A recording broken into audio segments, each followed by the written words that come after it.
کسی کے پیسے پڑے ہوئے مل جائیں، بندہ کہے تو میرے ہو گئے. کوئی بھول جائے سامنے والا تو ادھر دینے کے لیے کوئی تیار نہیں ہوتا. قرضہ لینے کے وقت اور اسٹائل ہوتا ہے، قرضہ لوٹاتے وقت اور اسٹائل ہوتا ہے. ارے بھائی فکر ہی نہ کرو، تمہارے گھر آ کر دے جاؤں گا. گھر آ کر دے جاؤں گا تو الگ بات ہے، وہ آپ کے گھر کے چکر لگاتا ہے، اس کو جواب ہی نہیں ملتا، فون ہی نہیں اٹھتا. ٹھیک ہے، یہ آپ دنیا میں تو کسی کے ساتھ کر سکتے ہو، مگر قیامت کے دن تو جواب دینا پڑے گا نا. زندگی میں کبھی ایک اصول بنا لیں، آپ کی طرف کسی کا 1 روپیہ آنا نہیں چاہیے. یہ رہ گیا نا تو ہم جواب نہیں دے سکیں گے.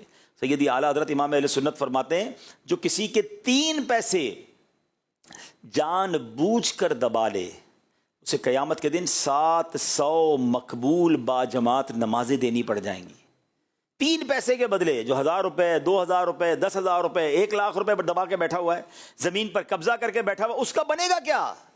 ہم سمجھتے ہیں میں بڑا ترم خان ہوں، میرا کوئی بگاڑ نہیں سکتا. ارے بھائی آپ کو پتہ ہی نہیں ہے.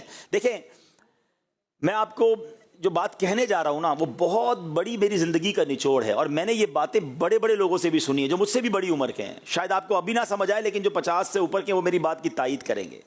آپ ایک بات نوٹ کر لیں، لکھ لیں کہیں، جس کے پیسے کھائے نا وہ کبھی زندگی میں کامیاب آپ کو نظر نہیں آئے گا. پیسے کھانے والا آپ کو چھپتا ہوا، آپ کو ڈرتا ہوا، آپ کو تباہ ہوتا ہوا نظر آئے گا.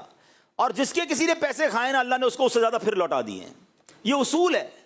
تھوڑے دن لگتے ہیں، جس کے اوپر ظلم ہوا ہے نا، اللہ اسے کھڑا کر دیتا ہے، اور کھانے والا برباد ہی رہتا ہے. اچھا دنیا میں تو برباد رہا، اب آخرت میں الگ اس نے بربادی اٹھانی، کیونکہ اس نے اس کا بدلہ دینا ہے.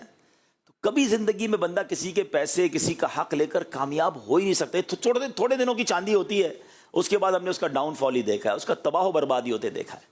تو ایک بات یاد رکھیں، کبھی کسی کا حق میری طرف نہیں آنا چاہیے. وہ اس کو پورا لوٹائے. وہ بھول گیا پھر بھی لوٹنا ہے، معافی بھی مانگے کہ یار لیٹ ہو گیا بھائی، معذرت.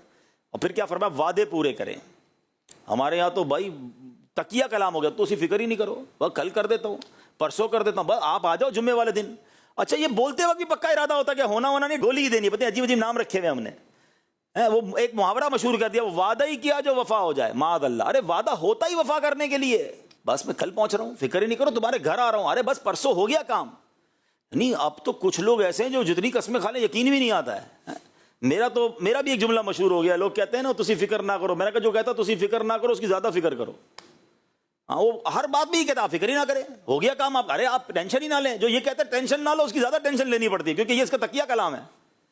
نہ کریں ایسا آپ. اچھا پھر ایسا بندہ جو ہے نا، یوں سمجھے آہستہ آہستہ دوست کھو دیتا ہے، اعتماد کھو دیتا ہے. آپ ایسے بن جاؤ کہ آپ کہو نا آپ کا کام ہو جائے گا، سامنے والے کو پتا اس کی بات پتھر کی لکیر ہے، وہ آپ پر اعتماد کرے گا. یار اس نے آج تک جب جو بولا ہے نا وہ ٹائم پہ کیا ہے. ہم سمجھتے ہیں کہ یار گولی دے کے ہماری گاڑی